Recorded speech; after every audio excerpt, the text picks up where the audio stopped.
talking about Jesus and the Bible with friends and family can be a challenging yet rewarding experience. As a follower of Christ, it's natural to want to share the joy and hope that comes from having a personal relationship with God. However, approaching these conversations with sensitivity and respect is crucial to avoiding unintended offense or alienation. The first step in talking about Jesus and the Bible with friends and family is to establish a foundation of trust and love.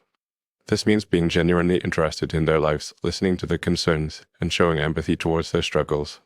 By doing so, you create a safe and supportive environment where they feel comfortable opening up to you.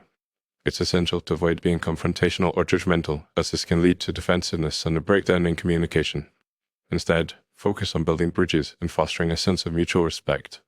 When discussing Jesus and the Bible, it's vital to be aware of your audience's spiritual background and worldview. Avoid using Christian jargon or assuming that they have a certain level of biblical knowledge.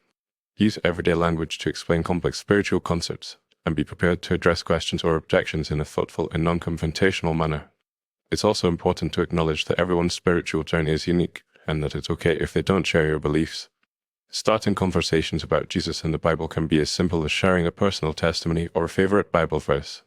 You could say something like, "I've been going through a tough time lately, but have found comfort in this verse from the Bible." Or, "I've been thinking a lot about my faith, and I wanted to share with you what it means to me." This approach allows you to express your thoughts and feelings without being pushy or pricky.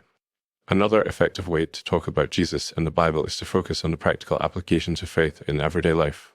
You could discuss how your faith influences your values, relationships, or decision-making processes. For example, you might say, "I've been trying to live out my faith by volunteering at a local soup kitchen," or "I've been learning to trust God more by practicing gratitude and prayer." By sharing these experiences, you can demonstrate the relevance and power of the Bible in a way that's relatable and accessible. While engaging in discussions about Jesus and the Bible, it's essential to be prepared for different reactions. Some friends and family members may be receptive and curious, while others may be skeptical or even hostile. Regardless of their response, it's crucial to maintain a calm and respectful demeanor. Avoid getting defensive or argumentative, as this can escalate the situation and damage your relationships.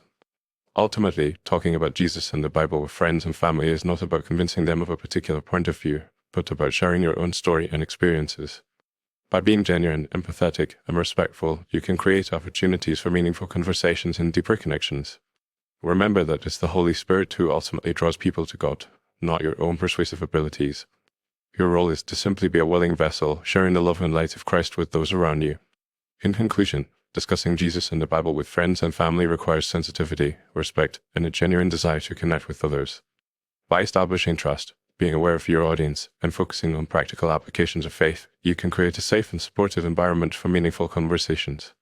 Remember to share your personal story, be prepared for different reactions, and trust in the power of the Holy Spirit to draw people to God. As you engage in these conversations, you may be surprised by the opportunities that arise to share the hope and love of Christ with those around you.